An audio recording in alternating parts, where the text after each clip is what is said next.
Yahudi atau Bani Israel itu sudah berpuasa sejak zaman Nabi Musa, sudah lama itu. Jadi Nabi Muhammad ini demi menghormati mereka, Nabi Muhammad juga puasa. Sejak di Mekah juga puasa.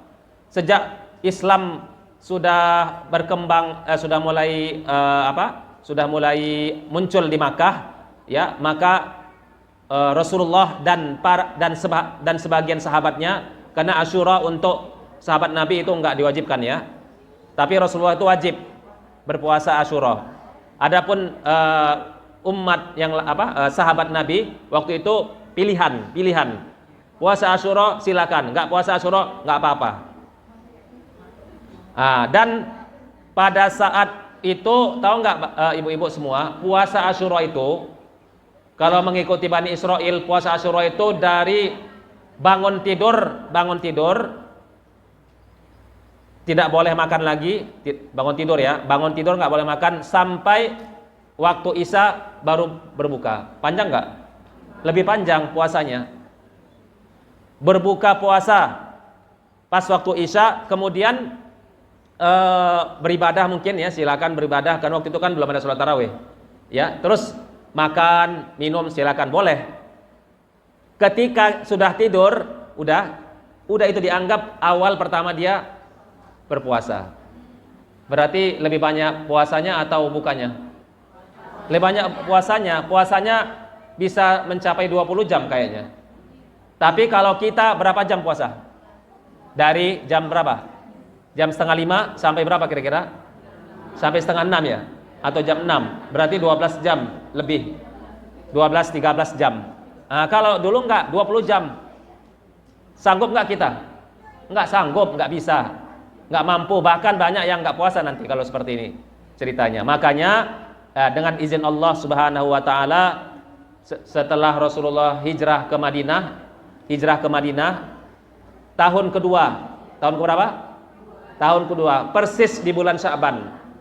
Bulan Sya'ban tahun kedua, Allah menurunkan Al-Qur'anul Karim, yang menurunkan surat Al-Baqarah yang sering kita baca, ya ayyuhallazina amanu kutiba alaikumusiyam kama kutiba alal ladzina min qablikum la'allakum tattaqun.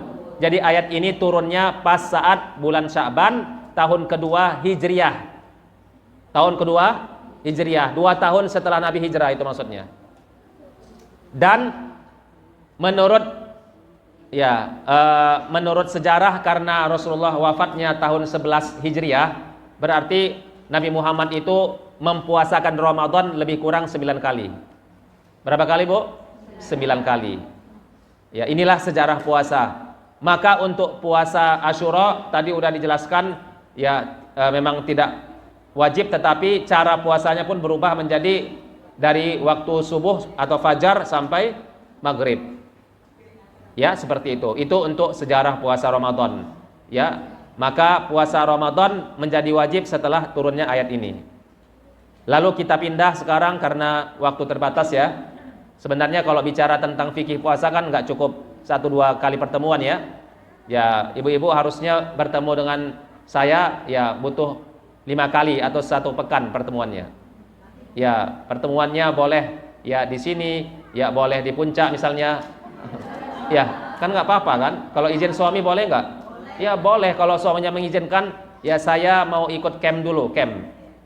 Ya, jadi campnya bukan camp biasa, bukan campnya untuk olahraga atau kebugaran, tapi campnya untuk ilmu dan amal namanya.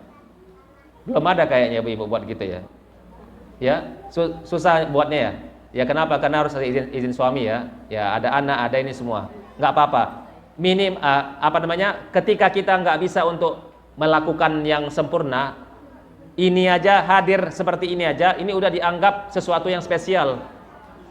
Ya, berapa persen dari masyarakat Muslim yang ada di Bogor yang buat acara seperti ini? Berapa persen? Menurut saya 20% pun belum tentu ada. Berapa persen dari masyarakat yang ada di daerah Jonggol misalnya yang buat acara seperti ini? Belum tentu 30%. Kalau Cucurak mau mereka? Cucurak mau. Ya, jalan-jalan suka itu. Ya, saya tahu. Ya, curcurag suka, ya arisan suka. Arisan suka, tapi apa namanya, kalau diajak ngaji yang datang cuman 10 orang. Iya kan? Apa? Iya, seperti itu. Kalau ada baju model baru yang harganya ya tidak mahal dan murah, itu langsung cepat itu yang beli. Ya seperti itu. Ya. Tapi kalau ngaji namanya memang ya, ngaji itu kan memang ada ujiannya. Ya, ujian yang pertama tadi dari diri kita sendiri memang. Ya, ujiannya adalah datang dari diri kita sendiri. Kemauan, tekad untuk mau belajar. Tapi insya Allah saya yakin dan percaya, ya ibu-ibu yang hadir di sini, saya yakin ini orang-orang solihah semua ini. Ya, amin. Menjadi bidadari nanti ini semuanya. Yakin saya. Tidak ada satu orang perempuan pun yang masuk surga nggak jadi bidadari. Betul nggak? Semua jadi bidadari. Ya, dan bidadari itu ada 2 macam, Bu. Harus kita ketahui. Yang pertama, bidadari yang disiapkan Allah untuk para laki-laki. Yang kedua, suaminya sendiri. Maksudnya istrinya sendiri, begitu. Sekarang pertanyaannya, Ibu mau nanti kalau di surga mau jadi bidadari suami sendiri atau mau jadi bidadari orang lain? Kan halal sama orang lain di surga ya, bukan di sini. Kalau di sini nggak boleh, dan itu ada di Blitar. Lagi apa namanya? Lagi viral di Blitar ya, ada apa ya? Ada mbah apa namanya itu? Ya, mbah itulah pokoknya. Ya, dia apa namanya? Menikahkan atau mewakilkan bisa tukar pasangan. La haula wala quwata illa billah. Jijik saya lihatnya, jorok ya, jijik melihatnya. Ya, menjual, mengatasnamakan Islam pakai sorban, ya kan? Bahkan perempuannya pakai cadar lagi. La haula wala quwata illa billah. Ya. Kalau penampilan bagus tapi dalam bagus, ini namanya luar biasa. Tapi masalahnya ya, penampilan bagus tapi yang dilakukannya bukan perbuatan orang Islam. Ini namanya mencemarkan nama baik Islam. Ya, kita wajib untuk melawan kemungkaran ini semampu kita. Dan ini karena viral di YouTube kan, bisa merubah akidah generasi muda kita hari ini. Ya, bisa merubah generasi muda yang mereka nggak paham, mereka pemahaman Islamnya yang sangat rapuh dan mudah untuk digoyang. Makanya perlunya kita hadir di dalam kajian seperti ini. Ya, tidak harus di kajian saya aja ya. Kira-kira tadi Ibu datang ke sini tuh karena melihat saya atau karena apa? Datangnya gitu. Karena Allah ya, jangan karena saya udah ada memilikinya. Saya ada yang punya. Jangan ada pikiran lagi ya. Nah, seperti itu. Apa? Oh ya, alhamdulillah. Tapi nggak apa-apa, itu niat yang kedua. Niat yang pertama karena Allah.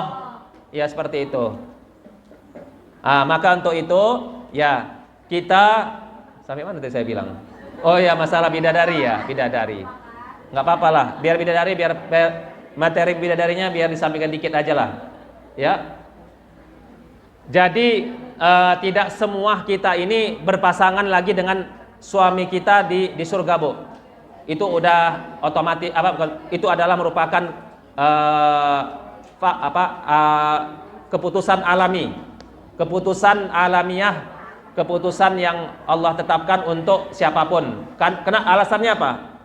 Alasannya Bapak Ibu, ibu-ibu semua yang dirahmati Allah, alasannya karena tidak sama kadar iman seseorang. Itu alasannya. Siapa yang bisa menjamin bahwa kita ini sama kadarnya? Enggak sama. Suami istri sama enggak? Sama kadarnya? Ya enggak ada yang menjamin. Ya, walaupun dalam Islam kalau mau nikah memang itu ada ayatnya, at-thayyibuna lit-thayyibat wa thayyibatu lit-thayyibin.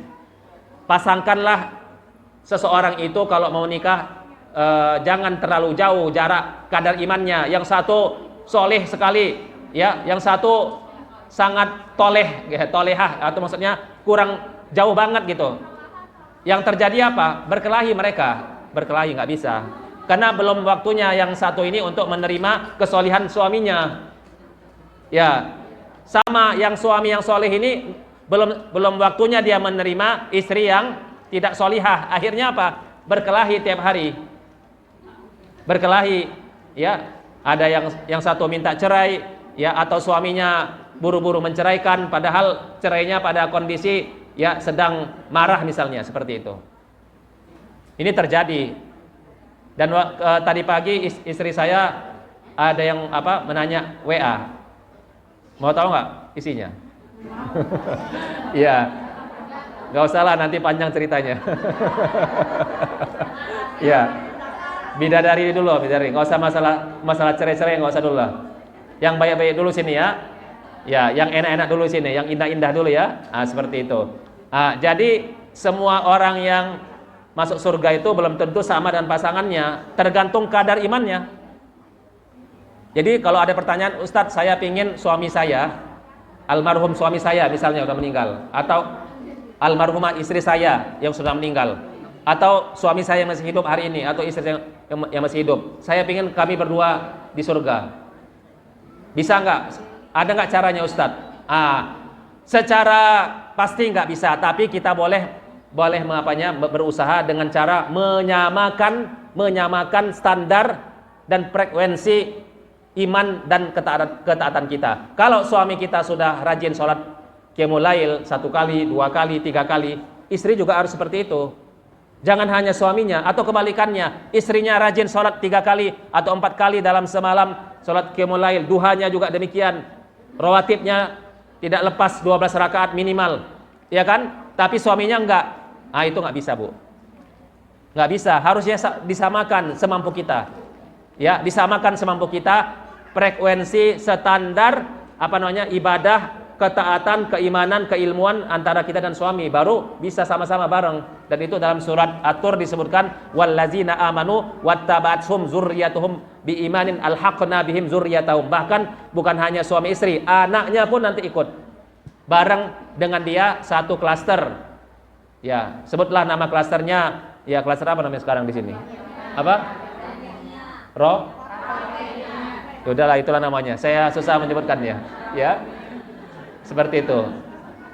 Jadi di surga itu, Bu, bukan artinya semua orang sama tingkatannya, beda-beda. Ya, semakin ke atas itu semakin hebat, semakin tinggi, semakin hebat, semakin banyak fasilitasnya. Seperti itu. Semakin banyak fasilitasnya. Tapi semua yang tinggal di surga, walaupun mereka paling rendah surganya, tetap aja standar minimal fasilitasnya adalah 1 kali dalam sepekan, yaitu hari Jumat, melihat Allah Subhanahu wa ta'ala. Wujuhu yawma izin nadhirah ila rabbiha nazirah. Dalam surah Al-Qiyamah disebutkan bahwa penduduk ahli surga itu akan melihat Allah, dan tidak ada nikmat yang paling hebat, nikmat yang paling besar, yang paling agung di surga itu kecuali melihat Allah. Mau nggak melihat Allah? Di mana melihatnya? Di surga. Di dunia nggak bisa. Sudah terbukti Nabi Musa ketika itu diminta oleh kaumnya atau umatnya, tolong perlihatkan kami Tuhanmu itu. Tapi Nabi Musa nggak apa-apalah, ya, mengikuti permintaan umatnya. Akhirnya Nabi Musa ya beribadah dulu, berdoa, bermunajat di Bukit Tur Sina namanya. Ya, disitulah Nabi Musa bermunajat, ya Allah, perlihatkanlah zatmu kepada kami. Akhirnya falamma tajalla, tatkala Allah SWT ingin mau berkehendak, ingin mau menunjukkan zatnya, ya semuanya Nabi Musa tersungkur. Ya, kenapa? Belum waktunya, belum saatnya, belum apa lagi ya? Belum makomnya, belum kuat untuk melihat Allah itu. Kecuali Nabi Muhammad kapan melihat Allah? Kapan? Pada saat Isra dan Mi'raj. Dalam surat apa itu ada? Ada dalam surah An-Najm. Surat apa? An-Najm. Ya, Rasulullah melihat Allah. Walaupun untuk melihatnya ada 2 pendapat, ya. yaitu pertama apakah melihat zat langsung ya dengan mata kepala atau ya melihat dengan hatinya. Itu